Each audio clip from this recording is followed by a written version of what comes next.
قرآن مجید میں اللہ تعالیٰ نے سورۃ البقرہ کی یہ آیت نمبر 183 ہے، یہاں سے روزوں اور رمضان کا پورا ایک انٹروڈکشن اور اس کی تفصیل بیان کی ہے۔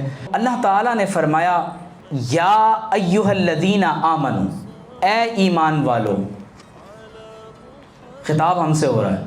اللہ نے قرآن میں یا ایھا الناس بھی کہا، تمام بنی نوع انسان سے خطاب کیا، جو اس بات کی دلیل ہے کہ آپ صلی اللہ علیہ وآلہ وسلم کے جو براہ راست ایڈریسیز اور مخاطبین ہیں وہ صرف اس دور کے عربین پیننسولا میں رہنے والے افراد نہیں ہیں، وہ صرف عربی زبان بولنے والے لوگ نہیں ہیں، بلکہ اللہ کے حبیب صلی اللہ علیہ وسلم نے تمام انسانیت کو ایڈریس کیا ہے اور ان سے خطاب فرمایا ہے۔ لیکن اگر اللہ تعالیٰ قرآن میں کہیں خصوصی طور پر ایمان والوں سے خطاب کرتا ہے تو اس کا مطلب یہ ہے کہ اب وہ پوری کائنات کے انسانوں سے ایک خاص رسپیکٹ عطا کرتے ہوئے ان بلیورز سے خطاب فرمانے جا رہا ہے کہ جنہوں نے کلمہ شہادت پڑھ کر یہ عہد کیا ہے کہ وہ اللہ تبارک و تعالی اور اس کے رسول صلی اللہ علیہ وآلہ وسلم کے دین پر مکمل طور پر عمل پیرا ہونے کا عہد کر رہے ہیں۔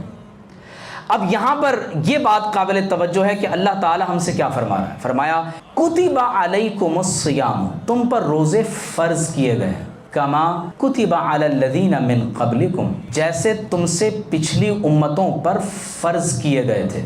اس کا مطلب یہ ہوا، ایک بات ذہن میں رکھیے گا، اللہ تعالیٰ کے تمام انبیاء نے ایک ہی دین کی تبلیغ کی ہے اور وہ دین اسلام ہے۔ اس کی کلمینیشن، کمپلیشن اور اس کی پرفیکشن وہ اللہ کے آخری نبی محمد رسول اللہ صلی اللہ علیہ وسلم نے فرمائی ہے، اور ڈائریکٹیو پرنسپلز میں کبھی کسی نبی کی تعلیم کسی دوسرے نبی سے مختلف نہیں رہی۔ آپ کو توحید، رسالت، آخرت، صلاۃ، صیام، زکوٰۃ، حج، یہ تمام احکامات آپ کو تمام انبیاء کی تعلیمات میں نظر آتے ہیں، لیکن with the passage of time ان کی شریعت اور قانون میں کچھ فرق ہو سکتے ہیں، لیکن دین سب کا ایک ہی ہے اور وہ دین اسلام ہے۔ تو فرمایا یہ روزے کیوں فرض کیے گئے؟ لعلکم تتقون، تاکہ تم متقی بن جاؤ۔ تقویٰ کیا ہے؟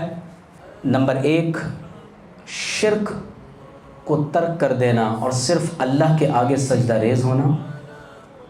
نمبر 2، گناہ کبیرہ کو چھوڑ دینا، گناہ صغیرہ کو چھوڑ دینا، وہ سارے کام ترک کر دینا جو اللہ اور اس کے رسول صلی اللہ علیہ وسلم کی ناراضگی کے ہوں۔ اور نمبر 3، اپنے قلب و ذہن کو بھی ان خیالات سے پاک کر لینا جو اللہ تعالیٰ اور اس کے رسول صلی اللہ علیہ وسلم کی رضا اور خوشی کے خلاف ہوں۔ یہ گریڈز ہیں۔ انسان بتدریج ایمان کے بعد تقویٰ کی ان منازل کو عبور کرتا چلا جاتا ہے۔ اب غور کیجئے گا کہ رمضان میں ہم کھانا پینا چھوڑ دیتے ہیں، جبکہ کھانا ہمارے لیے حلال ہے، پانی پینا حلال ہے، لیکن ہم روزے کی حالت میں کھانا پینا ترک کر دیتے ہیں۔ کیوں؟ کیونکہ ہمیں اللہ کا حکم نہیں ہے۔ ایام معدودات، اللہ فرماتا ہے یہ گنتی کے شمار کیے ہوئے چند دن ہیں، 30 دن کے 29 دن کے ہی روزے رکھنے ہیں۔ فمن کان منکم مریضا او علی سفر فعدۃ من ایام اخر، فرمایا تم میں سے جو کوئی بیمار ہے یا حالت سفر میں ہے تو اپنے روزوں کی گنتی کو بعد میں پورا کرے۔ روزہ رکھنا ہر مسلمان عاقل بالغ مرد اور عورت پر فرض ہے۔ وعلی الذین یطیقونہ، جو لوگ روزہ نہیں رکھ سکتے، بمشکل روزہ رکھ سکتے، طاقت نہیں ہے، تو فدیۃ طعام مسکین، اگر آپ کے والدین میں سے، دادا دادی میں سے کوئی بڑا بوڑھا ہے اور وہ روزہ رکھنے کی طاقت ہی نہیں رکھتا تو کیا کرے گا؟ فدیۃ طعام مسکین، ہر روزے کے بدلے میں ایک مسکین کا کھانا بطور فدیہ دیا جائے گا۔ فمن تطوع خیرا فہو خیر لہ، لیکن اگر کوئی اس مسکین کو کچھ زیادہ کھلا دیتا ہے، ایک کے بجائے آپ نے 2 مسکینوں کا کھانا دے دیا، تو فرمایا یہ زیادہ بہتر ہے۔ وَأَن تَصُومُوا خَيْرٌ لَكُمْ، لیکن اگر تم بیمار ہو، حالت سفر میں ہو اور تمہارا اپنا پرسیپشن یہ ہے کہ تم روزہ رکھ سکتے ہو، تو فرمایا روزہ رکھ لو، یہ تمہارے لیے زیادہ بہتر ہے، ان کنتم تعلمون، اگر تم اس بات کو جانتے ہو۔